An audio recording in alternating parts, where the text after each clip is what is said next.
안녕하세요. 발표를 맡게 된 김영출입니다. 저에 대해서 먼저 간단하게 소개드리고 시작하겠습니다. 저는 샌드보드 코리아에서 클라우드 인프라스트럭처 엔지니어로 일을 하고 있습니다. 저희 팀은 대고객 서비스 인프라를 무결하게 구축하고 비용 효율적이면서도 안전하게 운영하는 업무를 담당하고 있습니다. 제 회사에 대해서도 간단하게 짚고 넘어갈까 하는데요. 샌드버드는 메인 피처인 챗을 포함해서 비디오, 보이스, 콜을 API와 SDK 형태로 제공하고 있습니다. 고객으로 하여금 손쉬운 메시징 기능의 구현과 워크로드 처리를 위해 필요로 하는 인프라 구성, 관리 비용을 절약하실 수 있도록 돕고 있습니다. 그러다 보니까 다양한 고객의 요구사항을 구현해서 제공해야 하기도 하고, 동시에 이미 구축된 서비스와 인프라를 안정적으로 운영하고 관리해야 하는 두 가지 목표를 다 달성해야 할 필요가 생겼습니다. 그래서 제가 오늘 전달드릴 내용은 수십 개의 인프라 스택을 어떻게 프로비저닝하고 관리할 것인가 라는 질문의 답과 같습니다. 소제목에서 보실 수 있는 것처럼 테라폼 모듈을 적극 사용한다는 게 힌트가 됩니다. 고객 데이터의 안전한 처리와 보관을 위해서 격리된 전용 스택을 구성해서 제공해야 하는 게 비즈니스적으로 많이 요구되고 있는데요. 그래서 회사의 고객이 늘어날수록 저희는 좋기도 하지만 동시에 한편으로는 또 하나 별도 스택을 구축해야 할 당장의 추가 업무가 부담되는 게 사실이었습니다. 대고객용 서비스 인프라가 전부는 아닙니다. 여기에 운영성 인프라, 그러니까 배포 파이프라인, 모니터링, 트레이싱, 스테이터스 업데이트 등 부가적으로 운영하기 위해 필요로 되는 솔루션이나 서비스까지 빠짐없이 챙길 수 있어야 했습니다. 수치로 표현해 보면 그래서 10개가 넘는 종류의 외부 솔루션과 서비스를 제어할 수 있어야 했고, 그 중에서도 20여 개가 넘는 AWS 어카운트를 40여 개의 서비스를 다루어야 했습니다. 서비스 인프라 스택의 수는 100개를 넘기고 있고, 저도 조사하면서 사실 놀랐는데 단일 자원의 개수로 보면 대략 5만여 개가 됩니다. 자, 앞 슬라이드에서 언급된 다양하면서도 대용량 인프라를 어떻게 관리할 것이냐, 그리고 지금 가진 인프라와 앞으로 계속 늘어날 인프라를 어떻게 추가할 것이냐, 이어지는 고객의 요구를 어떻게 현명하게 기존 인프라에 녹여낼 것이냐, 이런 것들이 저희에게 주어진 질문이라고 말씀드리고 싶습니다. 늘어날 독립된 인프라는 빈틈없이 완전 무결하게 구축되고 테스트된 이후에 오픈해야 하고, 현재 운영 중인 인프라는 또 새로 발생하는 기능적인 그리고 비용적인 요구를 수용할 수 있어야 했고, 보안적으로 안전하게 진화해야 하는 등 리팩토링과 같은 아키텍처의 레벨 변경도 필요했습니다. 자, 그래서 저희가 찾은 답은 IAC와 자동화였습니다. 저희가 가진 몇 가지 약속이 있습니다. 모든 인프라성 자원은 우리의 관리 하에 두자. 단일 언어로 여러 서비스 프로바이더를 제어할 수 있는 방법이 있어야겠죠. 그래서 찾은 첫 번째 솔루션은 바로 여러분들이 사랑하는 테라폼입니다. 두 번째 약속은 인프라는 반복하되 코드는 반복하지 말자입니다. 모듈화, 그리고 재사용, 이런 키워드가 생각나시죠? 많은 자원의 성격별로, 목적이나 피처별로, 레이어별로, 라이프 사이클별로, 또 오너십별로 구분하고 추상화해서 재사용이 가능한 모듈을 개발했습니다. 그리고 이들을 조합해서 더 큰 비즈니스적인 관점이 반영된 더 큰 논리적인 모듈로 또 묶어 보았습니다. 세 번째 약속은 반복할 때 하더라도 스마트하게 하자였습니다. 수십 개의 프로덕션 스택에 기계적으로 전개를 해야 하는데, 코드가 실제로 인프라로 프로비저닝 되는 이 순간을 자동화하는 것도 빠질 수 없는 부분이 되겠습니다. 두 번째 솔루션은 모듈입니다. 하나의 큰 목적을 달성하기 위해 필요한 서로 연관된 자원들이 사실 많이 있습니다. 네트워크에 해당하는 VPC, 서브넷, 게이트웨이들, 라우팅 테이블들, 그리고 VPC가 있으면 그 안에 서버들이 있으면 당연히 서버를 접근하기 위해 필요로 하는 베스천 서버들, 이런 것들을 논리적으로 VPC라는 모듈로 묶을 수 있었습니다. EKS 클러스터, OIDC 프로바이더, 노드 그룹, 컨트롤러 등을 위한 IAM 롤이나 폴리시 등 이런 것들도 다 EKS 모듈로 묶을 수 있었고요. ASG나 ALB 등도 필요에 따라서 각각 쓰거나 또는 합쳐서 사용할 수 있었습니다.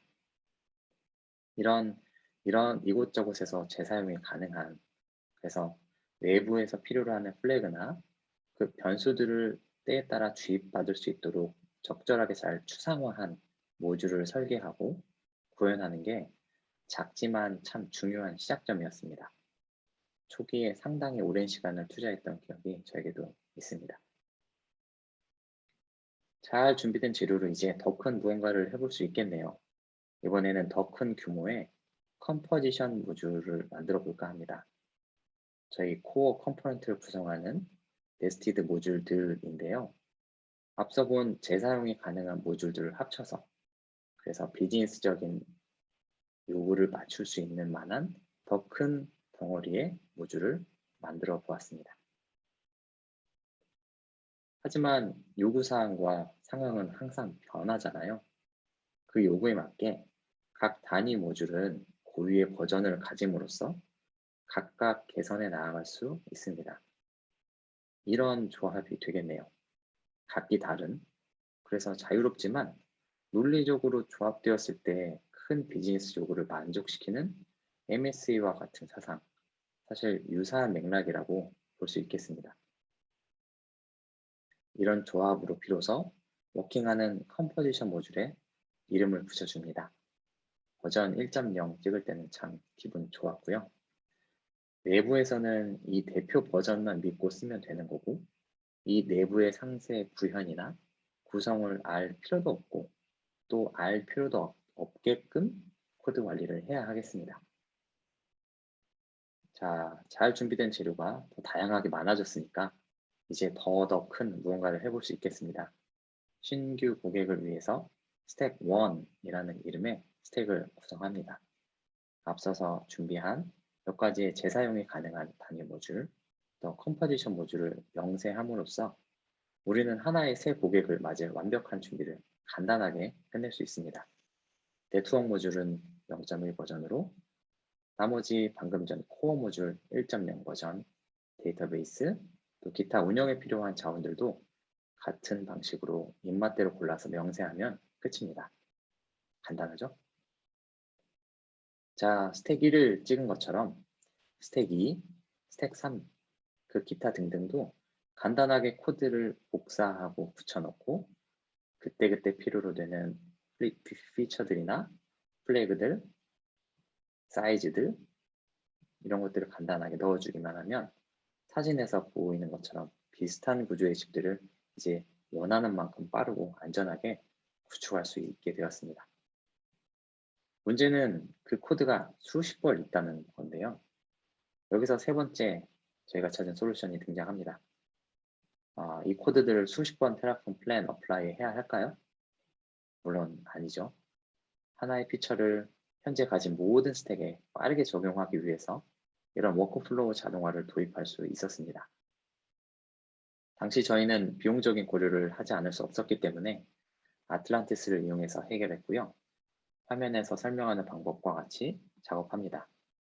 엔지니어는 피처를 전개하기 위해서 코드 체인지를 만들고 PR을 열고, 그러면 아틀란티스가 친절하게도 플랜을 해줍니다. 리뷰어들이 코드의 차이뿐만 아니라 이 코드 체인지로 인한 인프라의 차이도 확인할 수 있겠고요. 팀원들의 피드백을 충분히 받아서 적용하면, 그러니까 이제 프로덕션에 적합한 상태가 되었다 판단되면 간단히 코멘트를 PR에 하나 추가함으로써 대상 스택에 수정사항을 적용할 수 있게 됩니다. 이 화면은 실제 저희가 사용했던 PR 사례입니다. 고객의 전용 인프라 스택에 컴포지션 모듈의 버전을 업데이트함으로써 안전하고 빠르게 전개했습니다. 팀 엔지니어들은 이 PR을 리뷰하는 것이 사실 크게 어렵지 않았습니다. 왜냐하면 이미 이 버전은 대부 환경, 스테이징 환경에서 같은 방식으로 전개되었고 동작이 확인되었기 때문이에요. 더 중요한 건 그 전에 이미 이 0.0.51이라는 버전에 포함된 PR들을 미리 꼼꼼하게 리뷰했었기 때문입니다. 다시 말해서 뒤에서 프로덕션 인프라에 적용할 때 해야 할 수도 있는 그런 고민들을 앞에서 미리 해두었기 때문에 이 PR 리뷰가 너무도 간단하고 걱정할 것이 없습니다. 자, 정리를 좀 해보겠습니다. 그래서 뭐가 좋아졌느냐? 첫 번째로 자신감이 생깁니다. 스택의 형상을 명세한 코드가 이미 충분히 리뷰되었기 때문에 또 그 코드로 대부 환경, 스테이징 환경에서 이미 기능적으로 검증이 완료되었으니까요. 인프라 관리에 큰 리소스가 필요하지 않습니다. 더 많은 영역으로 또 이 경험을 전파할 수가 있습니다. 배포, 모니터, 알람 등등 다른 서드파티의 다양한 자원을 역시 코드로 모든 것을 코드의 영역으로 가지고 들어올 수 있겠고요. 그래서 생산성이 좋아집니다. 빠른 것은 물론이고 수십 번, 수백 번 반복해도 누락됨이 없습니다. 왜냐하면 사람과는 다르게 코드는 실수가 없으니까요. 코드는 거짓말하지 않으니까요. 마지막으로 개인의 업무 만족도도 좋아집니다. 예측할 수 없는, 내 스스로 통제할 수 없는 일로부터 자유로워집니다. 뒤에서 예상하지 못한 문제를 대응하는 것보다 사전에 코드 작업을 열심히 노력을 기울여서 한다면 그보다 더 큰 투자 대비 이득이 나오는 방법이 없겠죠. 저에겐 사실 아직 더 큰 목표가 있습니다. 저희 회사가 성장할 그 그림, 그리고 그때 필요로 할 그 사이즈를 미리 대비하고 싶고요. 외국 고객을 위해서 지금보다 10배, 20배 더 큰 사이즈의 서비스 인프라를 대비함과 동시에 내부 고객을 위해서 더 다양한 솔루션을 커버하고 프레임워크로서 제공하고자 합니다. 사고보다는 사전에 예측하고 대비하는 게 좋겠고요. 사이즈와 커버리지뿐만 아니라 자동화에도 여전히 많은 노력을 하고 싶습니다.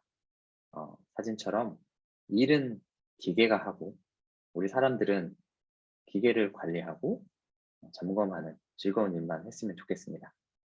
도전적으로는 고객이 직접 또는 대고객 접점에 계시는 세일즈 부서 동료들께서 셀프 서비스로 인프라를 프로비저닝 하신다거나 스케일링 할 수 있다면 너무 편할 것 같습니다. 인프라 정보도 서비스로서 제공할 수 있으면 언제든 어디서든 그 정보를 참고할 수 있도록 지표로서 또는 어떤 추가 정보로서 큰 의미가 있을 수 있다고 판단하고 있고요. 이 가운데 명확한 가이드라인 그리고 정책적, 보안적으로 요구되는 그런 사항들은 기계적으로 반영되고 또 유지될 수 있도록 한다면 더 안전하고 간결한 그런 인프라스트럭처가 될 것이라 생각합니다. 빠르게 적지 않은 내용을 다루었는데 여러분께 도움이 되는 내용이었기를 바랍니다. 네, 마지막으로 날로 성장하는 저희 샌드버드를 눈여겨봐 주시길 부탁드리고 또 이 멋진 여정에 함께할 인재들을 모시고 있으니까 여러분의 많은 도전도 기다리겠습니다. 지금까지 들어주셔서 감사합니다.